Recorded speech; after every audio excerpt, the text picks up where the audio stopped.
First of all, yes, I will be overreacting to this first preseason game the Hawks just played, and yes, everything I say may be contradicted in the next game.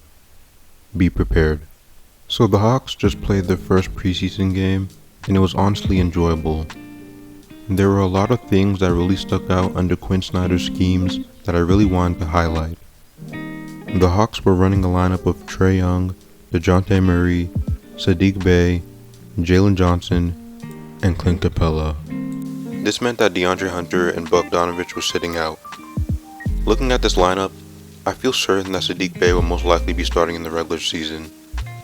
The only starter not playing tonight was Hunter, so he'd probably be at the 3, while Saddiq Bey would be at the 4. Saddiq's shooting is most likely going to be the driving force towards him starting, while Jalen Johnson can provide defensive presence off the bench. First off, the offense felt drastically different compared to last year. It felt like the pick and rolls were cut in half compared to their usual constant pick and rolls between Trae and Capella. They seemed more inclined to move the ball around the perimeter, and they took more threes than usual. They took a total of 41 this game. Trae and Murray didn't feel like the sole offensive engines, with Saddiq Bey being more aggressive and attacking closeouts due to his shooting ability. Okongwu helped space out the floor, taking and making 2 out of 3 threes in the game. I think we'll get a good amount of shots this year, which will really enhance this offense, allowing for players to freely attack the basket without the paint being so clogged. Jalen Johnson was often operating at the top of the key, which was a good sign for him being more involved in the offense because he has the playmaking ability to make passes from there if needed. Trae and Murray were fairly passive this game, combining for 15 shots. They didn't shoot well, but I'm not really focused on their efficiency because they mostly look to be letting the rest of the team get more involved in the offense, and they weren't necessarily taking many concerning bad shots.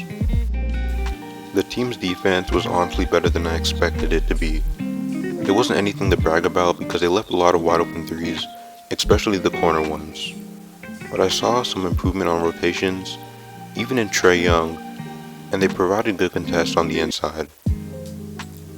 Now the bench played pretty well for the most part. For the first half, they ran Trae Murray and Jalen Johnson with the bench, along with Kobe Buffkin, AJ Griffin, and Onyeka Okongwu. There were some good Wesley Matthews minutes in there as well. Honestly, Kobe Buffkin surprised me the most. He did get in foul trouble early on, but he played a good off-ball role, being able to spot up if needed. He wasn't very efficient from 3, but I believe he'll slowly improve in that area, and what had surprised me was when he had became the main ball handler at one point, because he looked so much more comfortable than he did in Summer League, being able to attack defenders without using screens. AJ on the other hand had a slow start, missing a few wide open layups, but made tough shots as well, so I'm looking forward to his future games. Now, I know some Hawks fans aren't looking at him very favorably right now, due to his performances in the Summer League, as well as this current game as well, which he didn't play that great. But I believe it's too early to be judging him right now, until at least the regular season, which I guess that's kind of contradictory to this entire video where I'm overreacting, but putting that aside, I do believe he has a lot of upsides and he can really help this team. He's a good catch and shoot off the move, and he can attack the basket as well. I think as the Hawks get more comfortable and play more games, he'll be able to decide what his role is in the offense, and we'll be able to see his actual potential for what we're hoping it actually is.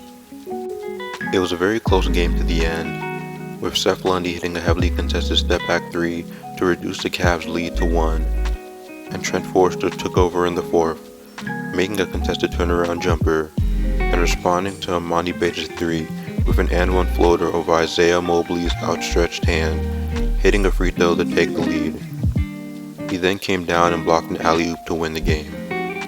It was a truly clutch performance and a perfect ending for the Hawks' first preseason game. Alright, hold on. Before you leave, I do want to let you know that I do have another video coming out very soon about every Trae Young and Luka Doncic matchup, so please look out for that video as well. Thanks for watching. Later.